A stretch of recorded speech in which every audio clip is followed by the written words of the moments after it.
Meios de transmissão. Para que exista comunicação em rede, é necessário que exista um dispositivo transmissor, capaz de gerar a informação que vai ser transmitida, que vai ser comunicada, um equipamento receptor que vai receber essas informações, vai receber esses dados, e um meio de transmissão. O meio de transmissão é o meio que conecta transmissor e receptor. É o meio físico por onde os sinais que representam as informações, que representam os bits, são enviados.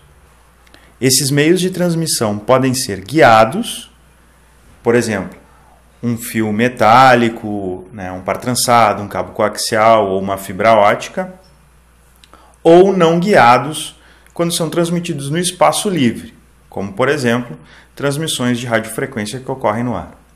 Vamos iniciar, então, analisando os meios de transmissão guiados, num primeiro momento, analisando os cabos coaxiais.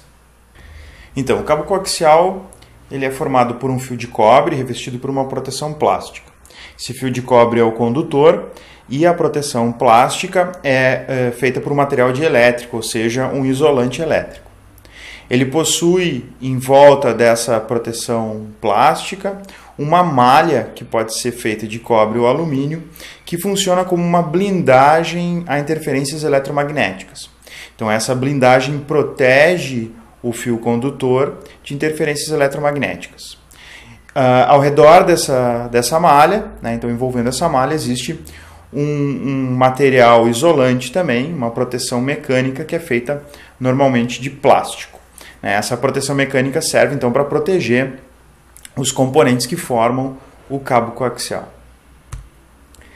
Ele possui uma boa resistência a ruídos externos devido a essa malha de proteção e possui como exemplos de uso cabos de áudio e vídeo, TV e internet via cabo, também se utiliza cabos coaxiais, entre outras aplicações. No caso de redes de computadores, as redes Ethernet em barra, o padrão 802.3, inicialmente utilizava cabos coaxiais. E existiam dois padrões, um que utilizava o cabo coaxial fino e outro que utilizava o cabo coaxial grosso. Vamos analisar os dois nessa tabela. Então nós temos ali algumas características do padrão 10 base 2, que utilizava o coaxial fino, e no 10 base 5, que utilizava o coaxial grosso.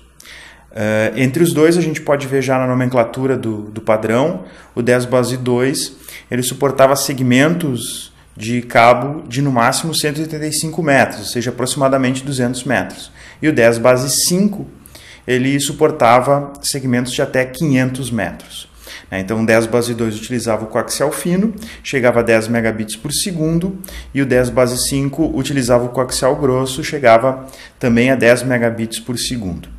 Normalmente se utilizava o 10 base 2 para conexão entre estações, ele suportava conectar as estações diretamente entre elas, utilizando conectores BNC do tipo T, e o 10 base 5 era utilizado para conexão, para a formação do backbone, ou seja, se houvesse um prédio, se utilizava o 10 base 5 para fazer a estrutura entre os andares, interconectando esses segmentos, esses diversos andares, e internamente se utilizava o 10 base 2 para se conectar às estações.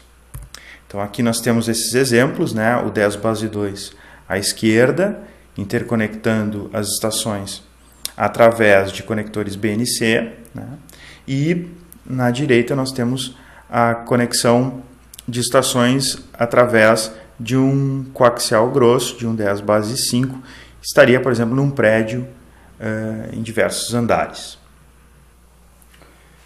Então esse é o cabo coaxial, a gente consegue ver os elementos, a malha, o material dielétrico que serve como isolante e o condutor. Esse cabo coaxial ele era montado então num conector BNC. As estações possuíam então suas placas de rede, essa aqui é uma placa de rede da década de 90, uma placa Ethernet. Aqui a gente está utilizando então o 10 base 2 com o cabo coaxial fino. E essas placas elas possuíam então né, a possibilidade de se colocar esse conector T, né, que é um conector BNC-T. Então, todas as estações possuem sua placa de rede. Essa placa, no caso, ela aceita tanto o coaxial quanto o par trançado. Ela tem ali um conector para par trançado também, né? Então, aqui se coloca o BNC na placa, né? E aí, então, o cabo com o cabo montado, aqui tem um cabo 10 base 2 montado, o cabo coaxial, tá ali o conector. Se coloca, então, se conecta na placa. Um outro segmento de cabo, então, vai ser conectado nessa ponta até a próxima estação e assim por diante. A última estação precisa de um terminador, que é um BNC também, parecido com esse, que tu coloca aqui para finalizar, então, a barra. Daí tu forma um segmento de barra. Em relação aos cabos de par trançado, nas redes Ethernet nós temos os cabos de par trançado formados por 4 pares de fios. Esses fios são trançados em espiral.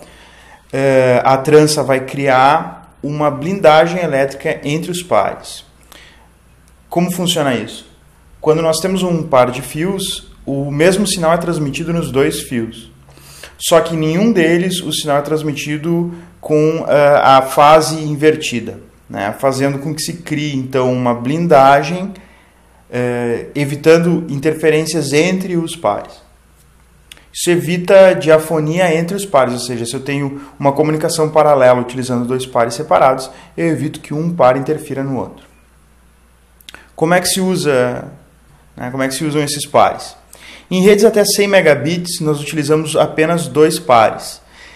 A utilização deles segue o padrão T568A e T568B. Né? Os 2 pares que nós utilizamos são os pares no conector RJ45 que estão nos pinos 1, 2, 3 e 6. Então, utilizamos um par no pino 1 e nos pinos 1 e 2. Né? Aqui no caso do padrão T568A, utilizamos o par branco do verde e verde, né? As cores elas sempre são organizadas com um cabo, né? Um fio com a cor e a trança dele, ou seja, o par dele, um branco e cor. Né? Então ele é um fio branco marcado com a cor com a qual ele faz a trança. Então aqui branco do verde e verde, eles fazem um par, né? Eles formam um par. Então, o branco do verde é conectado no pino 1 e nesse par, nesse fio é transmitido o que a gente chama de TX+, a transmissão TX positiva. Né? No seu par, então, no verde, é transmitido o TX-, ou seja, o TX transmitido com a fase invertida. Então, o branco do verde com o verde formam um par que transmite os bits. Eles atingem velocidade de até 100 megabits por segundo. Então, o pino 3 e o 6 fazem a recepção dos bits. Então, o branco do laranja no pino 3 e o laranja no pino 6 possuem o RX+, e o RX-. Ou seja, aqui, né, pelos pinos 3 e 6, se faz a recepção dos bits. Eles também conseguem receber bits até 100 megabits por segundo. Os pinos 4, 5, 7 e 8 não são utilizados para comunicações até 100 megabits por segundo. Eles são utilizados, no entanto, para comunicações gigabit. Nós temos 2 padrões previstos para comunicação a gigabit. O padrão mais utilizado é o 1000 base T, né, padronizado pela I3E no documento 802.3AB.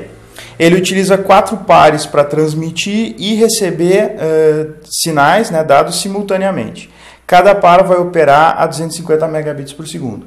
Então nós temos transmissão e recepção simultânea nos 4 pares, né, operando a 250 megabits por segundo, totalizando então o gigabit.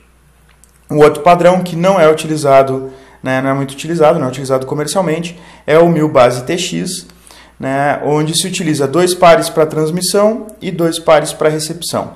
Cada par consegue operar a 500 megabits por segundo, totalizando então 1 GB para transmissão e 1 GB para recepção. Não se usa o 1000 base TX, principalmente pela exigência de cabos com maior capacidade, no caso, se exige cabos categoria 6 ou superiores. Temos dois tipos de cabos, né? Nós temos os cabos que são blindados e os cabos que não são blindados. Os cabos blindados utilizam uma malha, uma forma de proteção. A utilização dessa proteção depende do nível de interferência que nós temos no ambiente. Nós podemos utilizar essa proteção, né, essa malha, em cada um dos pares, isolando os pares entre si, ou em todo o conjunto de pares, então protegendo o cabo, né, como um todo. Os cabos sem malhas são denominados unshielded. Então nós temos os cabos shielded twisted pair, ou seja, par trançado blindado, e unshielded twisted pair, que é par trançado sem blindagem. Os tipos mais comuns, né, é o unshielded unshielded twisted pair, ou seja, o cabo não possui essa proteção, não possui a malha. E os pares também não possuem proteção, não possuem essa malha ou essa lâmina de proteção, né, que é o UTP, que é o mais comum, é o que nós mais utilizamos. Depois nós temos a possibilidade de termos simplesmente os pares, cada par com uma lâmina, né, com uma lâmina de proteção de alumínio, né. Nós temos a possibilidade de termos o cabo com malha, ou seja, shielded, né, e cada um dos pares com uma lâmina, foil twisted pair, então é o S/FTP, e nós temos o cabo mais, né, com maior volume de proteção, com maior nível de proteção, que é o shielded/shielded twisted pair, onde nós temos uma malha, pode ser de cobre, protegendo o cabo como um todo, e além dessa malha de proteção de todo o cabo, protegendo o cabo contra interferências eletromagnéticas, cada um dos pares possui ainda a sua própria malha. Em relação às categorias, né, os cabos de par trançado possuem diversas categorias. A categoria 1 e categoria 2, ou CAT1 e CAT2, são utilizados para instalações telefônicas, é aquele cabo cinza mais comunzinho, né, que a gente tem dentro de casa para ligar o telefone fixo, né, não são utilizados para redes de computadores, apesar de serem utilizados, por exemplo, uma conexão ADSL, né, daí nós utilizamos esses caras. Mas com uma conexão entre placas de rede de computador, nós não utilizamos, né, esse tipo de categoria. O CAT3, ele não é mais utilizado, mas ele foi utilizado durante um bom tempo como uma base para as redes Ethernet, né, se utilizava nos padrões 10 base T e 100 base T4, conseguindo atingir velocidades até 100 megabits por segundo, e conseguia-se com o CAT3 segmentos de até 100 metros entre as estações, né, entre a estação e o repetidor, por exemplo. O categoria 4 ele foi utilizado em redes token ring, conseguia chegar até 20 megabits por segundo, e o CAT5e, que é o categoria 5 Enhanced, né, esse é o que nós utilizamos mais atualmente para a comunicação Ethernet. Conseguimos atingir com o CAT5e até gigabit Ethernet se utilizarmos, né, o padrão I3E 802.3AB, que é aquele padrão gigabit Ethernet que nós vimos há pouco. Né? Temos versões para o CAT5e blindada e não blindada. Depois do CAT5e nós temos cabos categoria 6, que suportam até o padrão 10 gigabit base T, então chega-se a taxas de vazão de 10 gigabits por segundo, possui uma boa resistência a interferências, melhor do que o CAT5e, suporta segmentos até 100 metros para 1 gigabit e até 55 metros para redes 10 gigabit. Existe ainda uma categoria 6A, CAT6A, que é uma categoria que permite a utilização de segmentos maiores, segmentos de 100 metros para redes 10 gigabit por segundo. Temos ainda cabos categoria 7, eles não utilizam mais o RJ45 como conector, eles têm esse conector específico deles, chamado de conector Tera, né, padronizado ali pela IEC, e suportam redes superiores a 10 gigabits por segundo. Ainda não é comum nós vermos esse tipo de conector, esse tipo de cabo nas redes locais. Aqui temos alguns exemplos de cabos de par trançado. Esse primeiro é um cabo que possui uma blindagem do cabo, né, uma blindagem completa, além dessa blindagem de todo o cabo, ele possui uma malha. Existe um plástico aqui, um material que separa ainda essa blindagem externa dos pares trançados. Cada par trançado possui a sua malha e possui também a sua proteção, né, nessa lâmina de alumínio. Então, cada um dos pares está protegido dos demais e, além disso, o cabo está protegido como um todo de interferências externas.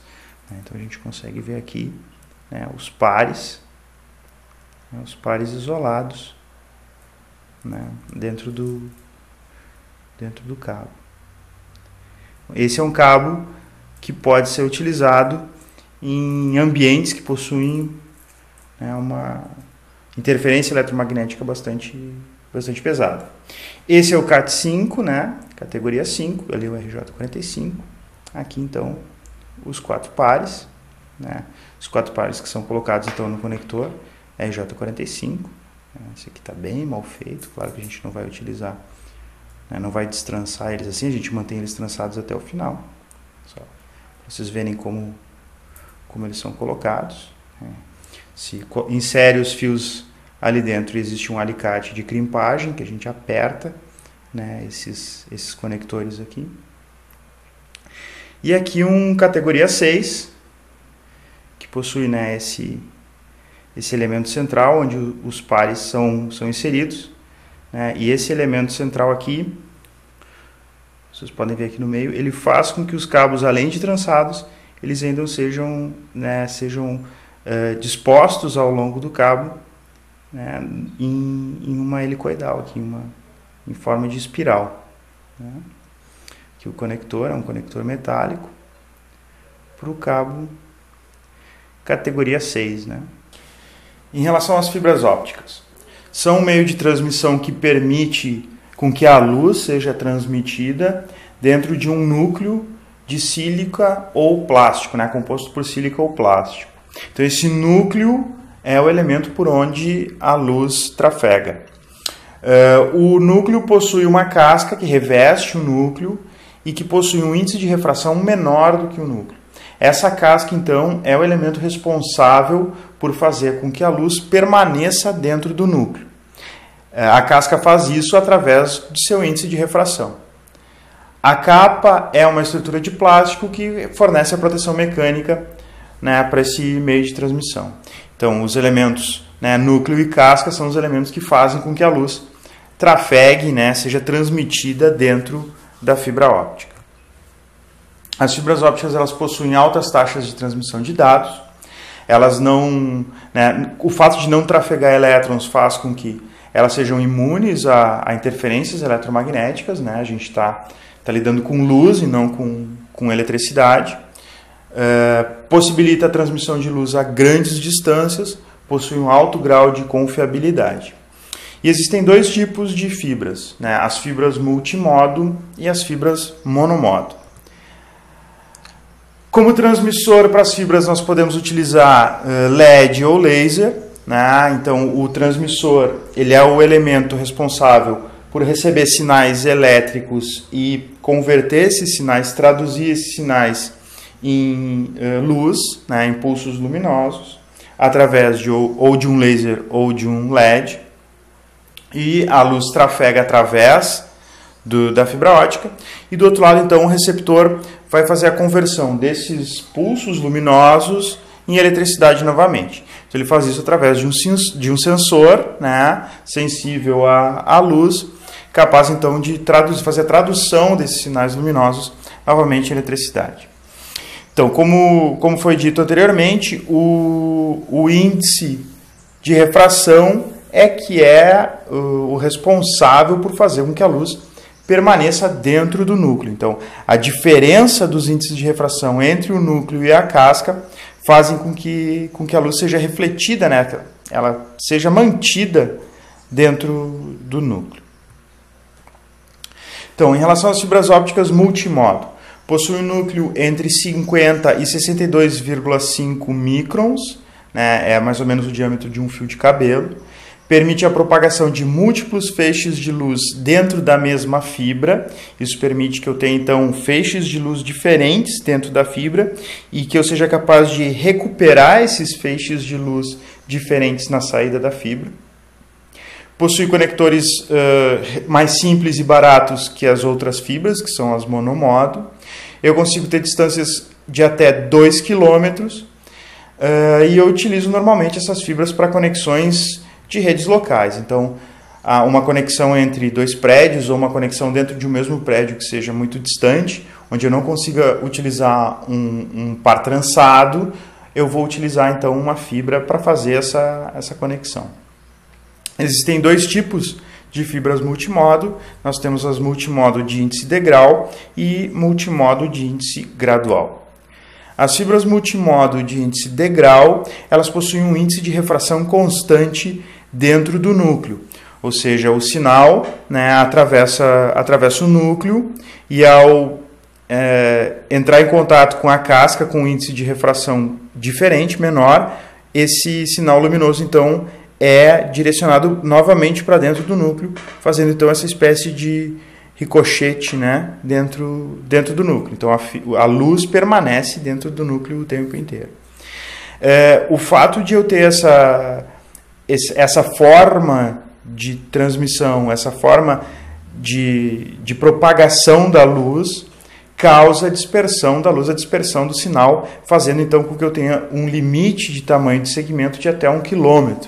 Então, a partir de 1 km, tem que colocar um elemento repetidor, alguém que faça então, a recepção do sinal luminoso e gere um novo sinal luminoso para seguir adiante se eu precisar de distâncias superiores a 1 km. Consigo velocidades de até 10 megabits por segundo, que é uma velocidade bastante baixa. Consequentemente, esse tipo de fibra de índice degrau não é mais utilizado. As fibras multimodo que nós utilizamos são as de índice gradual, onde o índice de refração ele não é o mesmo dentro do núcleo, ou seja, o núcleo possui índices diferentes de refração, fazendo então com que o sinal luminoso não siga uma linha reta, ou seja, o sinal luminoso, ao passar por elementos dentro do núcleo, elementos de índice de refração diferentes dentro do núcleo, ele causa com que o sinal luminoso faça então uma espécie de curva dentro do núcleo, permanecendo da mesma forma ali dentro, né? não saindo de dentro da fibra. Então eu tenho uma capacidade de transmissão maior porque eu tenho uma menor dispersão, né? Porém a fabricação obviamente é mais complexa, principalmente em relação à fabricação do núcleo, né? Por causa dessa variação no índice de refração. O outro tipo de fibra possui um núcleo bem menor, entre 8 e 9 microns, né?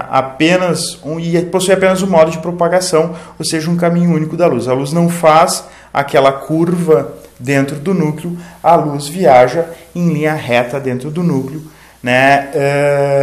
Consequentemente, eu tenho uma maior capacidade, uma distância maior por ter menos perda de luz dentro do meio de transmissão. Então, eu consigo segmentos de fibra de até 50 km. Também eu tenho uma limitação nas monomodo, em que eu só posso transmitir um feixe de luz por vez. Então, eu só tenho uma comunicação por vez dentro de uma fibra monomodo. Temos aqui alguns exemplos de fibra, aqui os conectores. Então,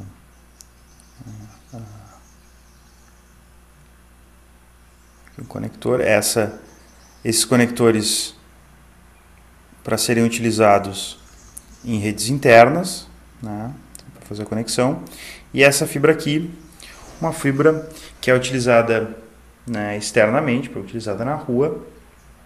Esse cabo ele não está completo. Além desse cabo, existe mais um elemento de proteção para tração, que é uma espécie de fibra de madeira, que acompanha todo o cabo, essa fibra de madeira, e além disso ainda existe mais uma proteção mecânica feita de plástico, e tudo isso vai no poste, e aqui dentro dessa parte aqui, desse elemento, nós temos 4 fibras. Então aqui nós temos as 4 fibras. E aqui dá para se ter uma ideia mais ou menos né, da espessura da fibra. É um fio de cabelo. Por fim, os meios não guiados, né, aqueles que não possuem então um cabo, um fio para transmissão, são os meios que utilizam então um espaço livre para a propagação dos sinais. Os exemplos de utilização desse tipo de propagação, né, desse tipo de meio de transmissão, são as ondas de rádio, micro-ondas, infravermelho. Né? Em relação às ondas de rádio, são ondas de baixas frequências, com isso eu consigo longas distâncias.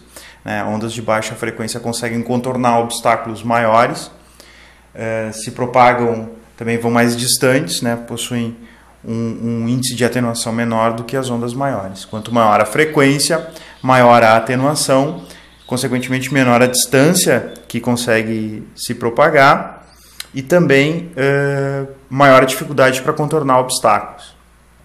Então, as ondas de rádio, elas operam em frequências até 300 MHz e como exemplos de utilização nós temos rádio amador, a radiodifusão, né, a rádio AM, rádio FM, televisão e as ondas, né, as classes que nós temos que se enquadram nas ondas de rádio são as low frequency, medium frequency, high frequency e very high frequency, né, LF, MF, HF e VHF. Todas elas pertencem a essa faixa de ondas de rádio. O segundo tipo que nós podemos, né, analisar são as micro-ondas, que também são ondas eletromagnéticas, porém elas possuem maior frequência. Ficam na faixa de 300 MHz até 300 GHz. Então, o HF, SHF e EHF, né, Ultra High Frequency, Super High Frequency e Extremely High Frequency. São ondas de alta frequência, né? Elas possuem então um índice de atenuação maior, elas viajam a distâncias menores e normalmente elas precisam então divisar entre as antenas. Isso significa que as antenas uma antena deve enxergar a outra, né, as antenas devem estar apontadas umas para as outras. E também não deve existir obstáculos entre as antenas e ao redor das antenas, numa área entre o sentido de propagação, né, na chamada de zona de Fresnel. Então, é necessário que exista uma área entre as antenas livre de obstáculos. Podemos utilizar micro-ondas para comunicação terrestre e também nós utilizamos micro-ondas quando nós temos comunicação por satélite. Redes locais sem fio, né, 802.11, Wi-Fi, né, redes Bluetooth, redes Zigbee, todas essas redes sem fio que nós utilizamos localmente, né, são redes que utilizam as frequências de micro-ondas, normalmente 2.4 GHz. As redes sem fio mais modernas utilizam também 5.7 GHz, então na faixa de micro-ondas. Satélite também, nós temos as TVs por satélite, internet por satélite, também utilizamos sinais de radiofrequência na faixa das micro-ondas. Uma observação que se pode fazer, por exemplo, quando nós temos uma televisão por satélite, nós utilizamos frequências na faixa de 10 GHz e é uma frequência que possui dificuldade para contornar obstáculos como nuvens, chuva, esse tipo de coisa. Então, quem já viu televisão por satélite sabe que quando vai chover a televisão começa a falhar. Né? Isso é porque os sinais de micro-ondas têm dificuldade de atravessar então, as nuvens de chuva. Como é que é feita a transmissão das micro-ondas? Existe um equipamento que realiza a conversão da corrente elétrica em radiofrequência através de uma antena. Né? Essa conversão é feita então na antena através da aceleração e desaceleração de elétrons, ocasionando então a criação do campo elétrico e do campo magnético, gerando a radiação eletromagnética. A recepção, então, ela é realizada através da indução, ou seja, uma antena com as mesmas características da antena de transmissão, ao receber a radiação eletromagnética, vai, por indução, fazer com que os seus elétrons se movimentem com as mesmas características, né, dos elétrons que foram utilizados para a transmissão. Né? Obviamente que com uma amplitude bem menor. Então, com isso, eu consigo recuperar os sinais que foram transmitidos e transformar esses sinais transmitidos em elétrons novamente. Então eu tenho a conversão da radiofrequência em corrente elétrica, e essa corrente elétrica então vai ser traduzida internamente para os dados que eu transmiti, vai ser traduzida para os bits.